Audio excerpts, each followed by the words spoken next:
Fact is, all this week, KIMT News 3 reporters are looking back at September 11th. Unlike my younger colleagues, I was already a working reporter in Philadelphia at the time of the attacks.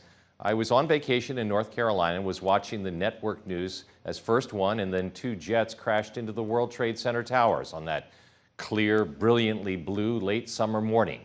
Within a matter of hours, I had packed up in North Carolina and was on my way to the Pentagon. A full day had passed by the time this reporter arrived at the Pentagon. Smoke still billowing from the monolithic structure I had always held on to as a symbol of American strength and invincibility. I remember the distinct smell of kerosene, which was in fact jet fuel.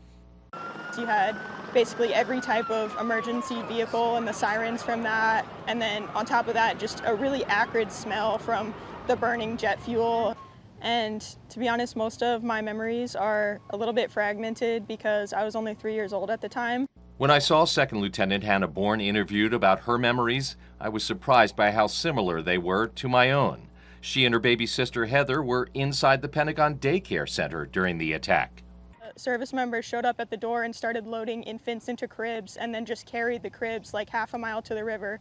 Her mother, now retired Brigadier General Dana Bourne, was serving at Bolling Air Force Base. You know, our world changed. And it took us a while to realize that, I think, after 9/11, that there's no going back, right? That things have changed. We all changed. We reporters knew it as we did countless live reports with the burning Pentagon as a backdrop. 3-year-old Hannah drew pictures of what she experienced following the attack and instinctively comforted her sister when her dad brought her to a spot near the Pentagon to explain what happened. Her younger sister, who at 4 months old really was just dealing with, sadness, who knows where that came from, but she was comforting. The Bourne sisters are both in the military now. Lieutenant Bourne with the Air Force, Midshipman Heather Bourne at the Naval Academy. The biggest takeaways that my sister and I have had have just been from witnessing firsthand how people show up every day and commit themselves to a larger purpose and do what the nation asks of them, but also do so much more. Lieutenant Bourne says each September she and her sister reflect on what they can do to honor those who died and the sacrifices made over the past 2 decades. So I ended up staying in Washington for over a week, and what I remember more than anything else is the overwhelming sense of unity in the wake of the attacks.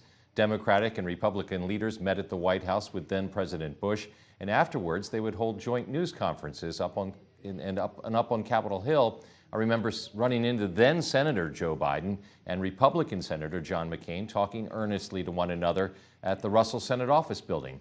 It was a different era when leaders of opposing parties disagreed about issues, but somehow recognized the integrity of the other side.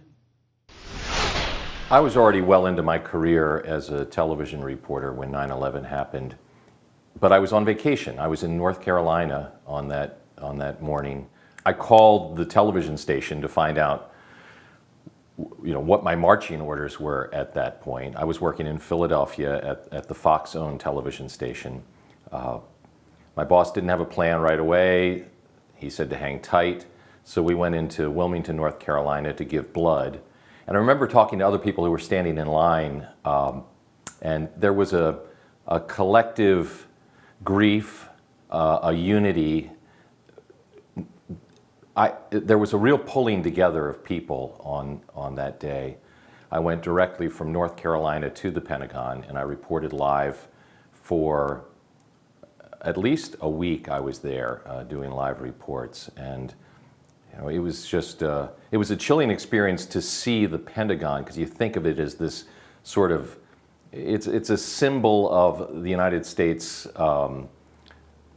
There's a level of just strength to the building itself, and to see it with an airplane sticking out of it and smoke billowing from the structure, and that continued for days after the plane had crashed. That part of it was very chilling. And we'll have more after the break.